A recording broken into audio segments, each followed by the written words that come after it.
Alright, welcome back to another video. Today we're going to learn about FOIL. So you probably heard that acronym before, and I'll explain what it means later on this video. But before that, let's begin with the distributive property. So we just have, this is letter A. So 4a times 2a plus 9, right? 2a plus 9 is inside the parentheses. So we need to use the distributive property. And we have to multiply 4a with 2a and 4a with 9, right? 4a with every single term inside, 2a and 9. So it's 4a times 2a. So first, you always look at the numbered portion. So in this case, it's 4 and 2. 4 times 2 is what? That's 8.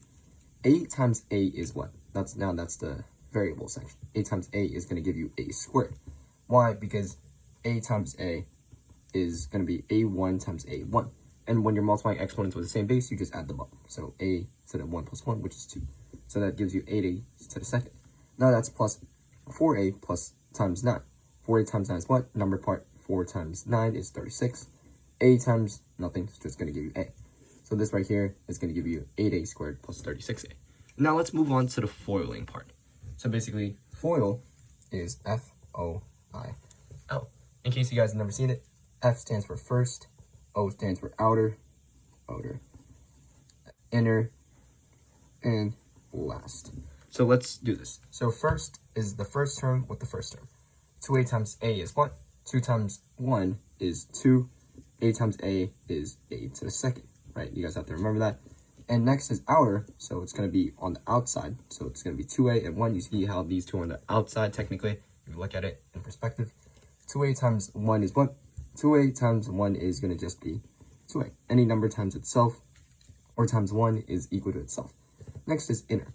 Inner is 4 and 1a, or just a, because they're on the inside. These are on the outside, these are on the inside. 4 times a is just going to give you 4a, and L is last, so it's going to be last terms, should always be the numbered portion. 4 times 1 is 4. Now we need to combine like terms. So does anything have an a squared in it? No, it's just 2a squared. But 2a and 4a have the same terms, a and a. So what's 2 plus 4? That's 6, gives you 6a. And then number part is just by itself, 4. So that's how you factor it.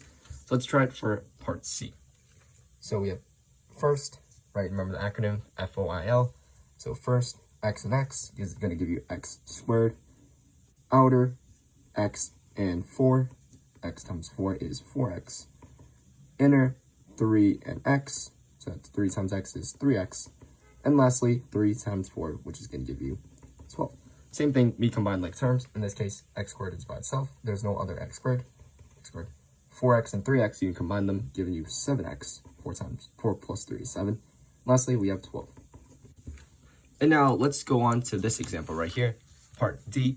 So this one requires a little bit more work. You don't really use FOIL when there's more than, so you only use FOIL when there's 1, 2, 1, 2, when you're multiplying binomials, right?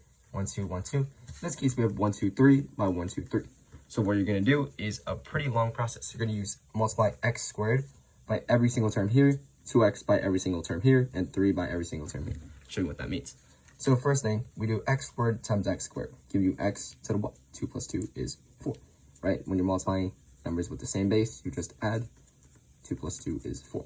Next, we do x squared times negative x. So positive times negative is negative. X squared times x is x to the third. And then x squared times 4, giving you 4x squared. When you're multiplying a number by a variable, you just keep the number in front, and then you just add the variable. Okay, so that takes care of x squared. Now we move on to 2x. So basically, 2x times x squared is what? It's going to be 2x to the third. 1 plus 2 is 3. 2x times negative x is going to give you what? It's going to be negative. Negative times positive, negative. 2 times 1 is 2. X times x is x squared. And now moving on, 2x times 4 is what? That's going to give you 8x just by itself. 2x times 4 is 8x. And lastly, we move on. We're done with this. We're done with this. Let's move on to the 3. 3 times x squared is what? That's going to give you 3x squared. 3 times negative x is what?